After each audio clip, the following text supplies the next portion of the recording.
예, 감사합니다. 이 시간 영교화 목사님 나오셔서 성경 봉독하시고 설교하실 텐데 우리 연 목사님은 저랑 만난 지 한 30년 됐고요. 같은 노예에서 같이 이제 목회한 지도 벌써 20년이 넘은 귀한 목사님이시고, 목사님도 저와 똑같이 고려신학교 졸업하시고 우리 고신대학원에서 성경 해석학으로 석사과정, DH 과정을 다 마치셨고, 정말로 설교를 원칙적으로 정말로 성경 말씀대로 잘 설교하시는 그런 목사님인데, 우리가 지난주에부터 이렇게 세임교회와 저희 교회가 합병해서 예배를 드리게 됐고요. 앞으로 우리 강성교회 담임 목사님으로 심호하게 될 그런 예정으로 있습니다. 좀 저보다 젊으니까 이제 내년부터는 좀 힘있게 우리 교회가 부흥 발전할 줄로 믿습니다. 은혜 많이 받는 귀한 시간 되시기를 바랍니다. 아멘.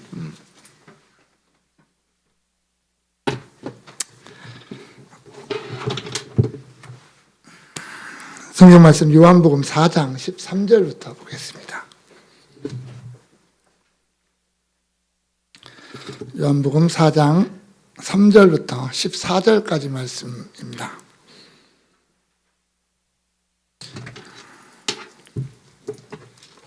우리 한 절씩 교독하도록 하겠습니다. 유대를 떠나사 다시 갈릴리로 가실새 사마리아에 있는 수가라 하는 동네에 이르시니 야곱이 그 아들 요셉에게 준 땅이 가깝고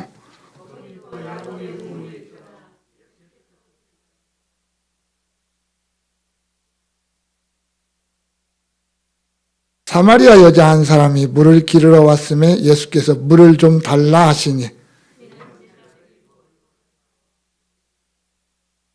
사마리아 여자가 이르되 당신은 유대인으로서 어찌하여 사마리아 여자인 나에게 물을 달라 하나이까 하니 이는 유대인이 사마리아인과 상종하지 아니함이로라.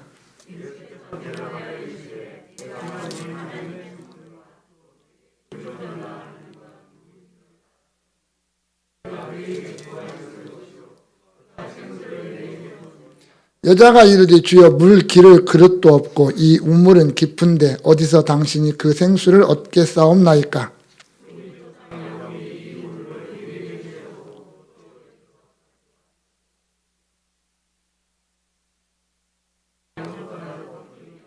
예수께서 대답하여 이르시되 이 물을 마시는 자마다 다시 목마르려니와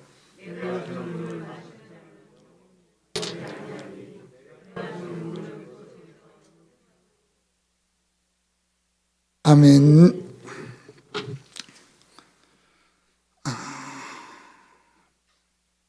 1989년도에 대한민국의 어떤 노래 하나가 어마어마하게 히트를 쳤던 노래가 있습니다.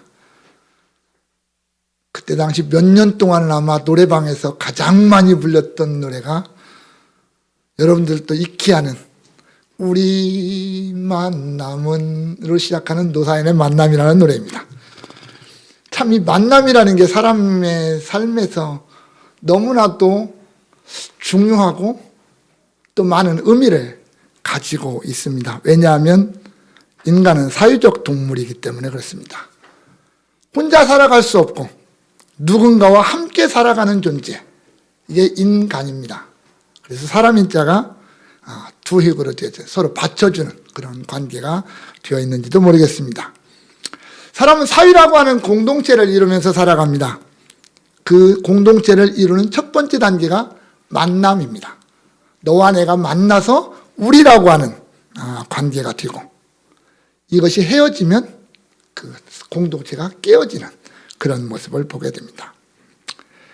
그렇기 때문에 누구를 만나느냐, 또 어떻게 만나느냐라고 하는 것은 너무나도 중요합니다. 어떤 만남은 우리에게 많은 유익을 주기도 하지만 어떤 만남은 우리에게 많은 인생에 어려움을 주기도 하고 손해를 끼치기도 하기 때문입니다. 그래서 우리가 어릴 때부터 누구를 만나는 일에 대해서 참 많은 신중을 기하고 또 조심하고 또 우리 부모 입장에서는 우리의 자녀들이 만남이라고 하는 이 과정을 조금 아름답게 했으면 좋겠다라는 기대를 가지고 많은 관심을 가지게 됩니다. 우리 인생 만남으로부터 시작합니다. 세상에 태어나서 가장 먼저 부모를 만나게 되고 형제들을 만나게 되고 가족을 만나고 자라면서 친구를 만나게 되고 학교에 가서 만나고 직장에서 만나고 또 인생의 반려자를 만나서 결혼을 하게 되고 또 그 안에서 자녀가 태어나서 또 만남이 이루어지고 이런 만남의 과정이 계속 반복이 되다가 그것이 끝나는 날 우리는 또 다른 만남을 향해서 가는 죽음이라고 하는 관문을 지나가게 됩니다. 그래서 우리가 만남이라는 게 너무나도 중요하다. 하지만 우리는 너무 쉽게 생각하는 것이 또한 만남이기도 합니다.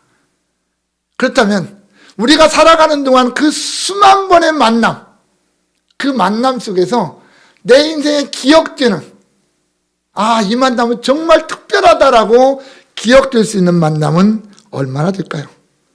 대부분의 만남이 그저 스쳐가는 바람처럼 아무 의미도 없이 언제 그런 만남이 있었는지도 모르는 그런 만남들로 많이 이루어집니다.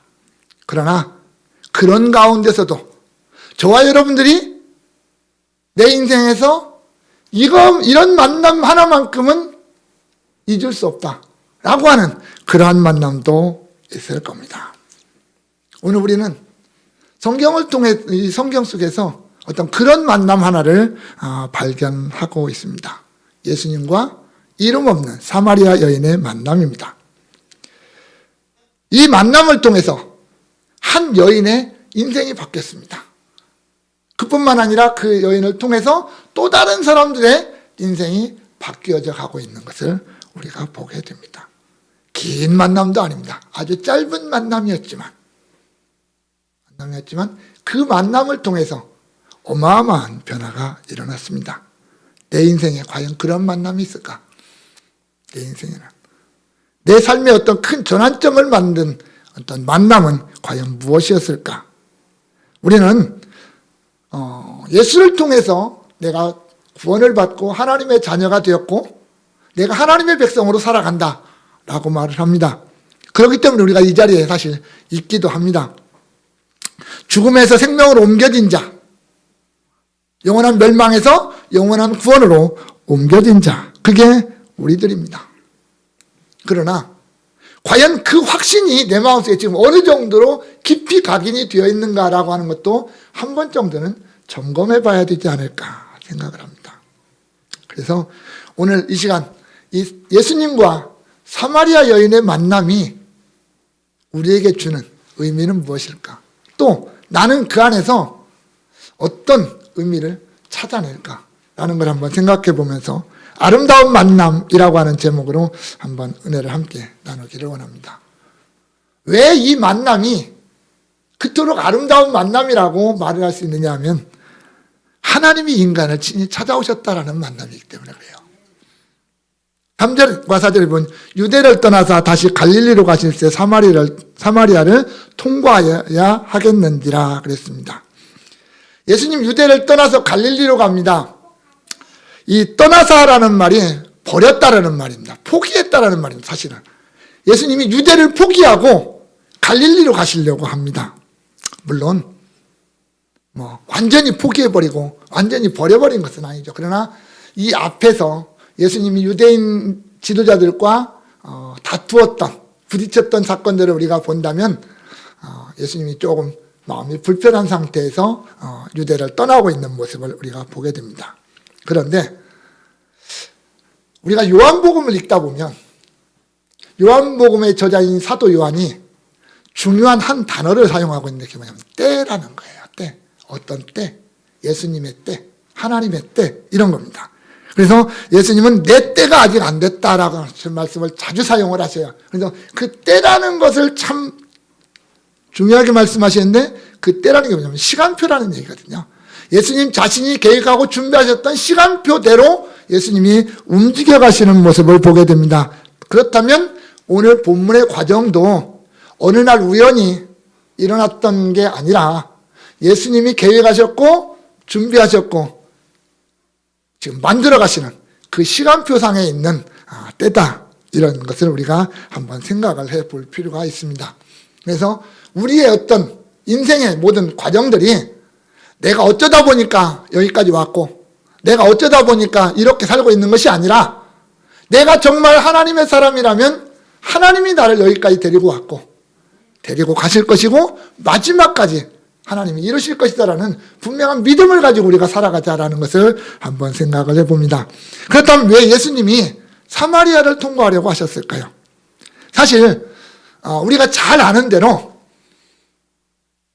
유대에서 갈릴리로 왔다 갔다 하는 방법은 몇 가지 길이 있는데 문제는 유대와 갈릴리 사이에 사마리아라고 하는 땅이 있습니다. 유대인들은요, 정통 유대인들은 이 사마리아 땅을 잘 들어가지 않습니다. 부정하다라고 생각하기 때문에 그래요. 우리가 역사적인 어떤 배경을 통해서 아시다시피 북왕국 이스라엘이 아수르에게 멸망을 당하고 아수르의 정책에 따라서 이방인들이 거기에 들어가서 이주해서 살게 됩니다. 그래서 혼혈이 일어나요.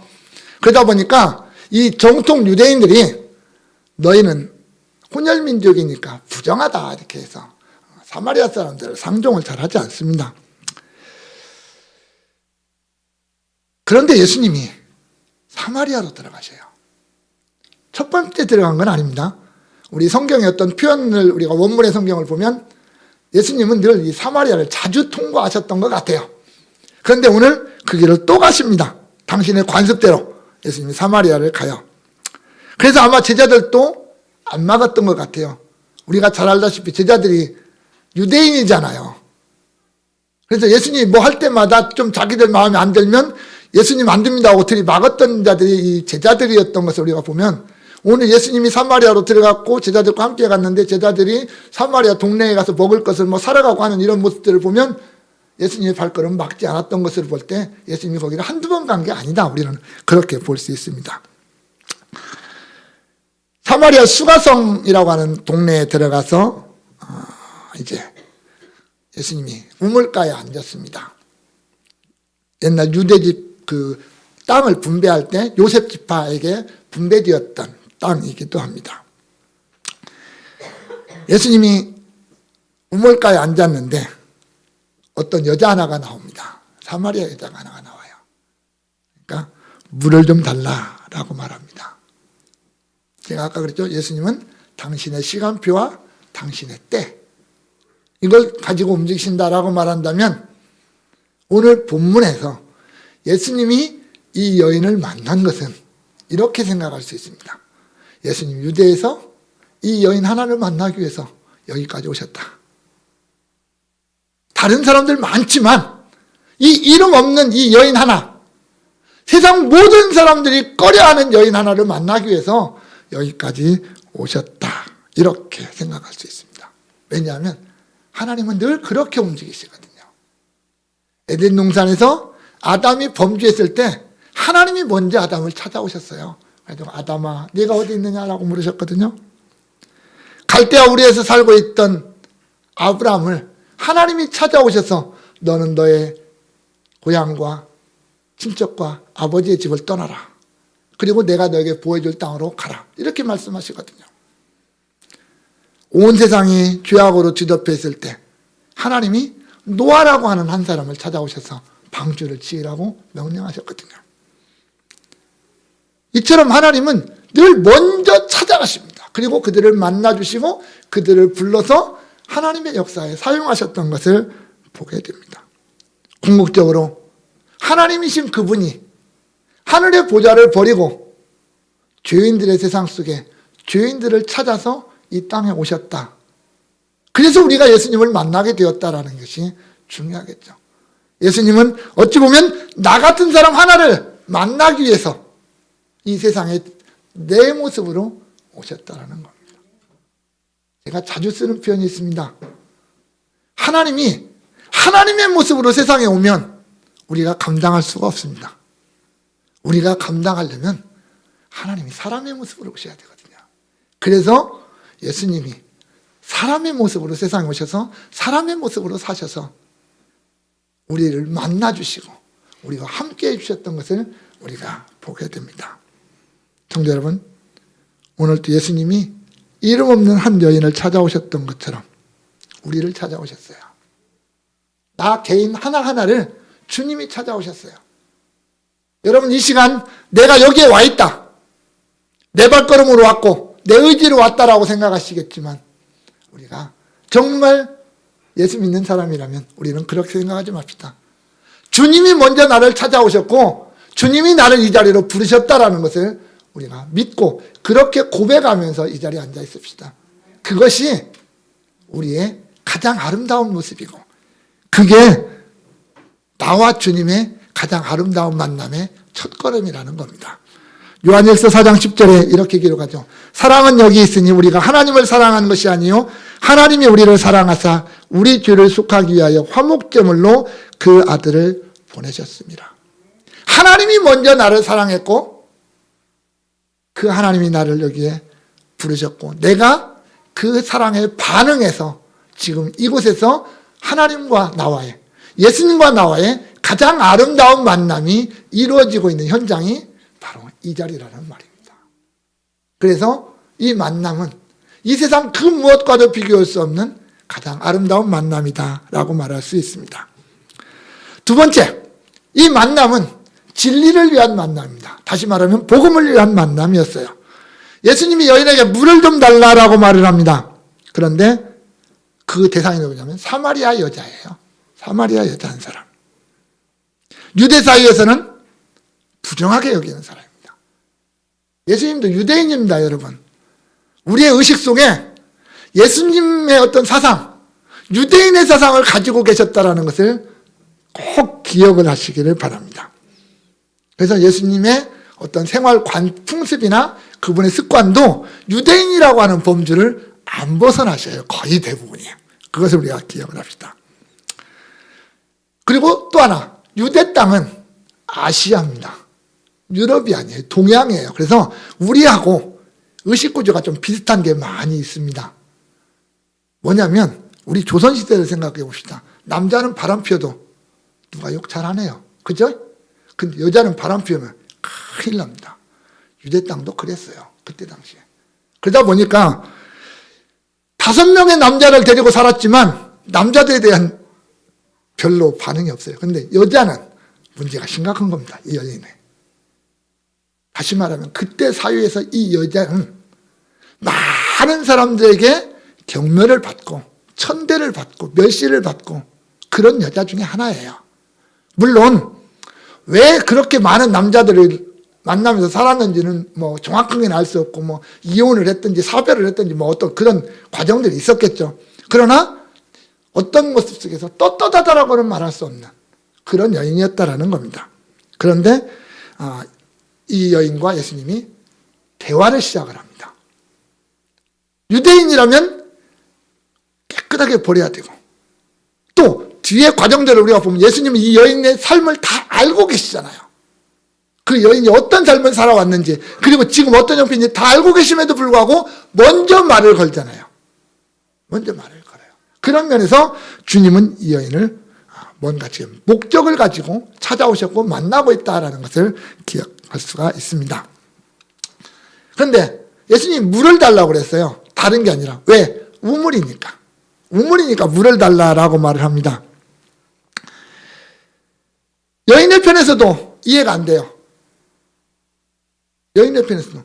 아니, 나 같은 여자한테 남자가 말을 걸어? 내가 여자인데? 그것도 유대인이? 내가 사마리아 여자라는 걸 뻔히 아는데, 사마리아 사람이라는 걸 아는데, 저 남자가 왜 나한테 말을 걸을까? 라고 의심이 돼서 물어봅니다. 당신 유대인인데 왜 사마리아인 여자에게 물 달라고 말을 걸어옵니까? 당신들 관습상 이게 말이 안 되는 거 아닙니까? 이렇게 질문을 던지고 있는 겁니다. 그랬더니 예수님이 두 가지를 얘기를 해줘요. 내가 너한테 물 달라고 했는데 네가 내가 누군지 알면, 당신이 내가 어떤 사람이라는 걸 안다면 오히려 네가 나한테 뭔가를 달라고 했을 거다라고 하는 거예요. 근데 네가 알아야 될 것이 두 가지가 있는데, 첫 번째는 하나님의 선물이고 두 번째는 내가 누구냐라는 거예요.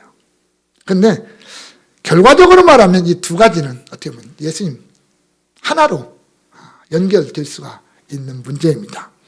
이 하나님의 선물이 과연 무엇일까라고 하는 어떤 그런 질문 때문에 그래요. 학자들마다 여러 가지로 이야기를 합니다.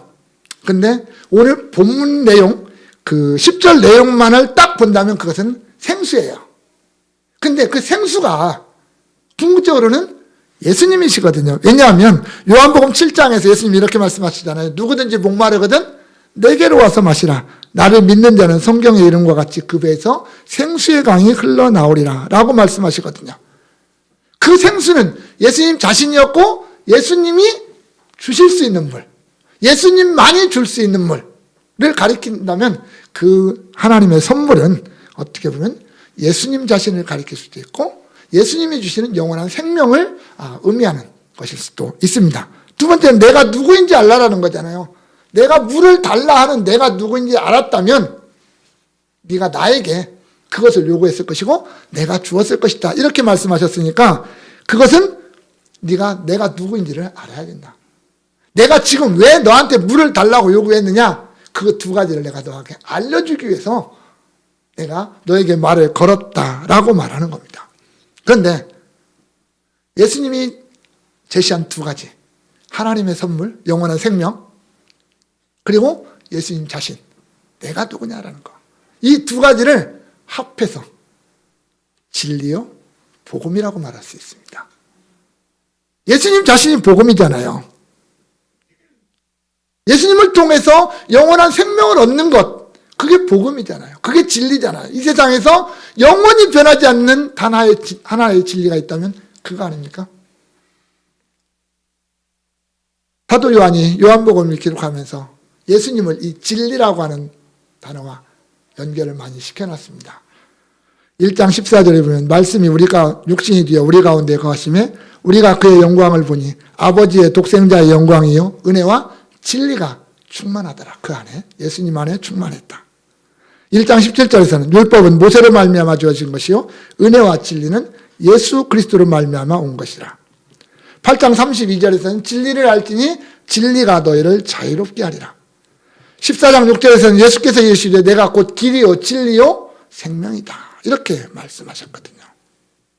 여러분, 오늘 우리가 예수님과 이 아름다운 만남을 가져야 될 이유가 무엇일까요?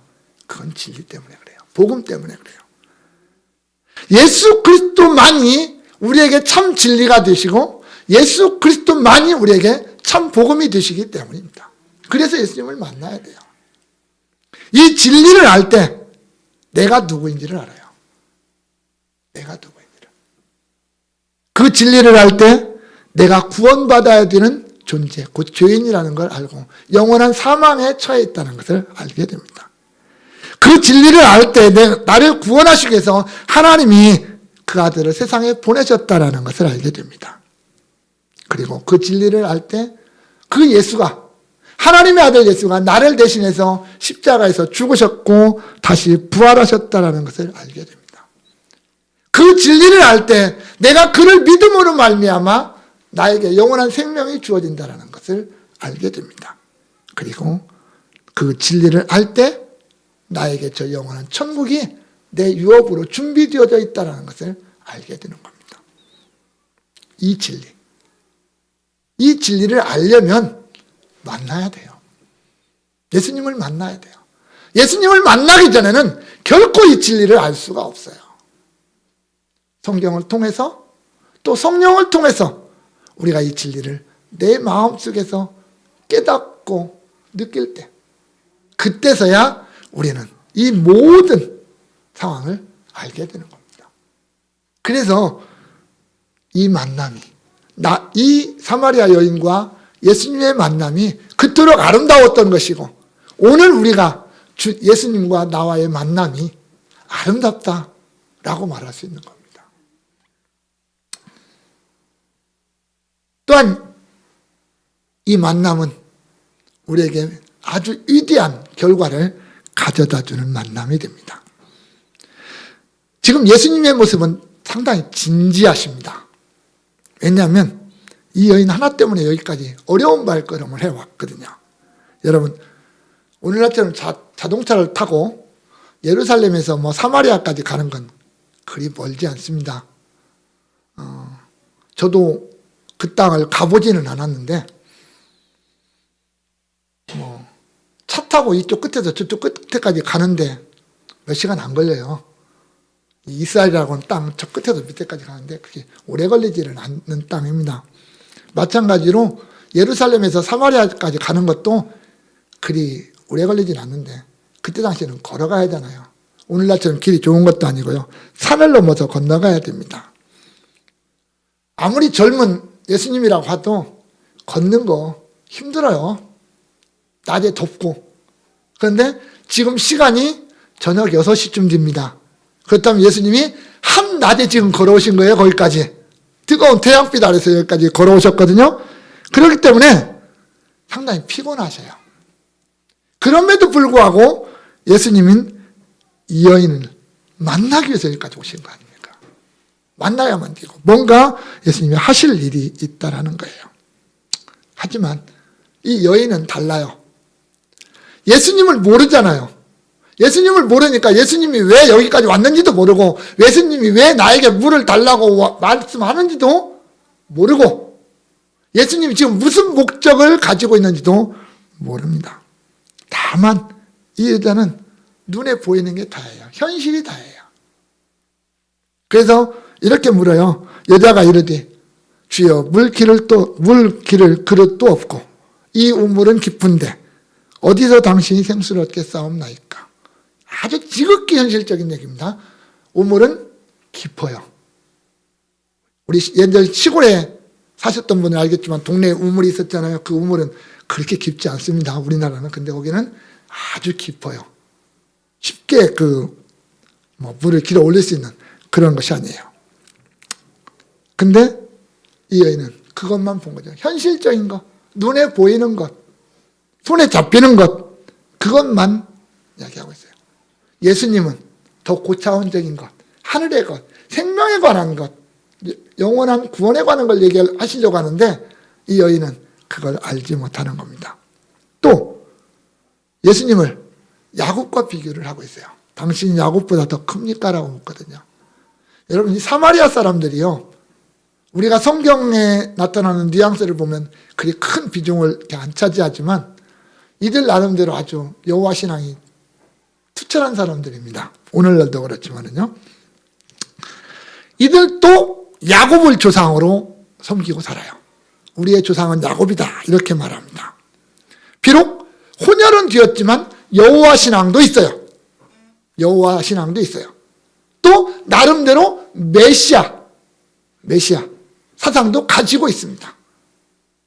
얘기도 안 했는데 뒤에서 그러잖아요. 메시아 그리스도가 오시리라 하셨는데 그가 오시면 우리에게 이 모든 것을 알려줄 겁니다. 라고 이야기를 하거든요. 그때 예수님이 뭐라 그래요? 내가 그다. 이렇게 말씀하잖아요. 내가 그리스도다. 내가 메시아다. 이렇게 말하잖아요. 그 얘기는 이 사마리아 사람들도 메시아 사상을 가지고 있었고 언젠가 그 메시아가 올 거라는 것을 알고 있었다라는 말입니다. 다만 자신들의 눈앞에 나타난 메시아를 발견할 수 있는 영적인 눈은 없었다라는 거죠. 저 유대인들처럼. 그러니까 어떻게 보면 유대인들이나 사마리아인들이나 거기라는 얘기예요. 그들이 그렇게 기다리는 메시아, 그렇게 기다리는 그리스도를 눈앞에 놓고도 발견하지 못하는 점에서는 똑같은 거예요. 아무리 예수님이 찾아와도 그걸 발견하지 못하면, 정말 만남을 가지지 못하면 의미가 없다라는 거겠죠. 그래서 예수님이 본격적인 이야기를 시작합니다. 13절에 그러잖아요. 이 물, 네가 말하는 물 마시는 자는 다시 목마를 거다. 이 물은 뭐거든? 그건 당연한 거 아닙니까? 우리가 그러잖아요. 물 아무리 마셔도 목마르지 않습니까? 예수님이 이 물은 마셔도 목마른다. 그런데 문제는 뭐냐면 내가 주는 물이 있는데 이것은 영원히 목마르지 아니하는 물이다. 그러니까 네가 말하는 물과 내가 말하는 물은 같은 물이 아니라는 거죠. 같은 물이 아니다. 앞에서 그랬잖아요. 네가 나에게 요구하면 내가 생수를 주겠다라고 했던 그 물은 지금 네가 말하는 물과는 전혀 다른 차원의 물이다. 예수님은 그렇게 말씀을 하고 있는 겁니다. 그리고 그 물은 다른 사람이 주는 게 아니야. 네가 이 세상에서 아무리 노력하고 몸부림쳐도 얻을 수 있는 물이 아니야. 그 물은 내가 너에게 주는 물이야. 나만이 줄 수 있는 물이야.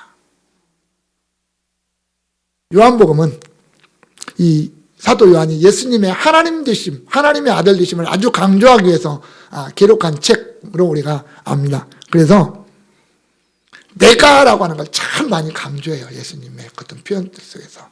근데 히브리어나 헬라어는요, 참 재밌습니다. 동사라고 하는 독에 주어가 담겨져 있어요.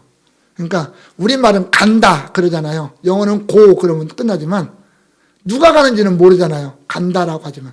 근데 히브리어나 헬라어는 그렇게 쓸 수가 없어요.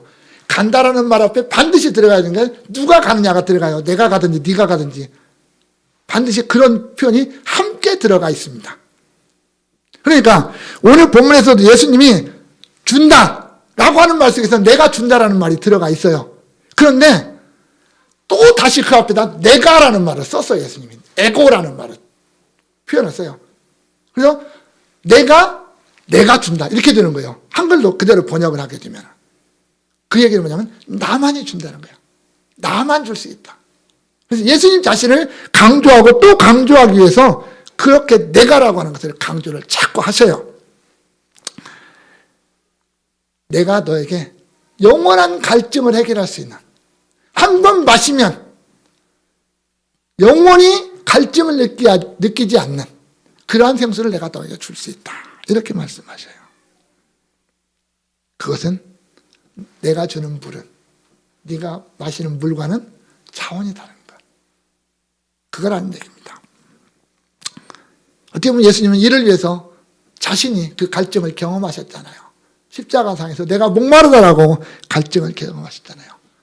여러분, 예수님이 우리에게 주시는 그 생수는 예수님의 그 목마름, 그 갈증의 고통을 근거하고 있기 때문에 우리에게 영원한 목마름을 해결시켜 줄 수 있는 물이라는 것을 기억하셔야 됩니다. 예수님은 말씀하시잖아요. 내가 참된 음료다. 내가 참된 음료다. 나를 마시는 자가 영원한 생명을 가질 수 있다라고 말씀하시는 것입니다. 결국 예수님이 지금 이것 하기 위해서 이 여인에게 왔습니다. 그 여인의 영원한 목마름, 영원한 갈증, 그걸 해결해 주시기 위해서 그 유대 땅에서부터 그 뜨거운 태양빛을 이겨내고 여기까지 오셨고 피곤해서 우물가에 곁에 앉아 계셨던 것을 우리가 보게 됩니다. 그리고 드디어 29절에 보면 이 여인이 뭐라 그럽니까? 네가 누구다? 그리스도다라고 고백합니다. 예수님을 만났고 발견했거든요. 예수님의 뒤에 쭉 이어지는 대화를 통해서 예수님과의 만남 속에서 예수님이 누군지를 알게 되었다라는 말입니다. 그래서 그가 고백하기를 네가 그리스도가 아니냐라고 고백하면서 주님 앞에 나아가는 모습을 보게 됩니다. 여러분, 우리가 예수님을 만나면 그러한 열매를 맺게 됩니다. 내가 예수님을 만나면 우리의 입술에서 자동적으로 고백되는 것이 당신은 그리스도입니다라고 고백을 할 수가 있다는 겁니다. 내가 내 입으로 내가 무릎을 꿇고 눈을 감고 주님, 당신은 그리스도입니다. 당신은 하나님의 아들입니다. 당신은 나의 주인입니다라고 고백되어지는 이 고백이 자연스럽게 나오지 않으면 점검해 봐야 됩니다, 여러분. 내가 정말 예수 믿는 사람인가? 내가 정말 하나님의 자녀인가? 점검해 봐야 됩니다. 그리고 그 만남이 내 안에서 이루어지기를 위해서 매어 달려야 되는 거죠. 그것만이 내가 살아갈 수 있는, 내가 살아야 되는 가장 큰 이유이기 때문에 그렇습니다. 우리 주님, 그것 때문에 세상에 오셨고요. 그것 때문에 죽으셨고요. 그것 때문에 부활하셨고, 그것 때문에 승천하셨고요. 마지막 날 그것 때문에 다시 오실 겁니다. 그러면 그때는 지금보다도 더 크고 더 아름답고 더 영광스러운 만남이 나와 주님과의 관계 속에서 이루어질 겁니다. 지금은 우리의 부족한 모습, 연약한 모습으로 우리가 주님을 만나지만 그때는 가장 영광된 모습으로 주님과 만나면서 우리가 이 세상에서 상상조차 할 수 없었던 그 행복한 만남이 그곳에서 이루어질 겁니다. 사랑하는 성도 여러분, 우리와 예수님의 만남은 이 세상에서는 찾아볼 수 없는 그런 만남입니다. 그리고 그 만남은 거기서 멈추지 않습니다. 나와 예수님이 딱 만나고 그걸로 끝나는 게 아닙니다. 나를 통해서 그 만남은 또 다른 만남을 연결해 갑니다. 이 여인이 예수님과의 만남 속에서 예수님을 발견하고 동네로 뛰어들어가서 와 보라! 이는 그리스도가 아니냐라고 하면서 또 다른 만남을 주선했고 결국 사마리아 사람들이 예수님을 만나고 나서 훗날 뭐라고 고백합니다. 갑니까? 우리가 그가 그리스도인 것을 아는 것은 네가 그렇게 말했기 때문이 아니라 내가 그분을 만나고 내가 그렇게 깨달았기 때문이다 라고 고백하잖아요. 우리의 만남은 거기까지 나가야 되는 만남이 되죠. 나를 통해서 누군가가 또한 예수님을 만나게 되는 그런 내가 통로가 돼야 된다라는 말입니다. 내가 예수님을 만나고 내가 또 다른 만남을 위한 통로가 되는 것. 거기까지 나가야 우리의 만남의 가장 아름다운 모습으로 이어진다라고 할 수 있겠습니다. 원하기는 우리 모두가 광성이라고 하는 이 기관을 통해서, 광성이라고 하는 이 교회라고 하는 기관을 통해서 어떤 만남을 시작했습니다. 우리 서로가 만났고 저와 여러분이 만나기 시작했습니다. 그것은 분명 가장 중심이 되시는 예수님을 중심으로 해서 만났죠. 그러나 그 예수님과 나와의 만남을 통해서 또한 나와 내 이웃과의 만남이 되고 또 다른 만남의 어떤 시작점이 될 수 있기를 바랍니다. 원하기는 우리가 이 아름다운 만남 다시 한번 우리가 되새기면서 또 누군가에게 그 만남을 제시하면서 우리가 이 세상을 살아가고 또 마지막 날 그 가장 복되고 가장 아름다운 만남 속에서 가장 큰 기쁨을 누리는 저와 여러분의 아름다운 신앙의 발걸음들이 될 수 있기를 주님의 이름으로 축원합니다. 하나님 감사합니다. 우리를 찾아와 주시고 우리를 만나 주심을 감사합니다. 그 만남을 통해서 하나님의 귀한 은혜와 사랑을 깨닫게 하시고 나의 나됨을 발견하고 내가 어떻게 살아야 될 것인지를 깨닫게 하심을 감사합니다. 하나님, 우리에게 성령으로 충만케 하셔서 바르게 깨닫게 하시고 바르게 알게 하시고 바르게 살아가는 멋진 그리스도인들이 다 될 수 있도록 복에 복을 더하여 주옵소서. 예수님의 이름으로 기도합니다. 영원한 사귐에 날 초대하시네 주님을 누리며 사는 것 날 지으신 대로 날 부르신 대로 주님과 함께 걷는 삶 다시 한번 영원한 사귐에 날 초대하시네 주님을 누리며 사는 것 날 지으신 대로 날 부르신 대로 주님과 함께 걷는 삶 이것이 영원한 삶 이것이 영원한 삶 참 하나님과 그 아들 아는 삶 이것이 영원한 삶 이것이 영원한 삶 내가 주 안에 안에 늘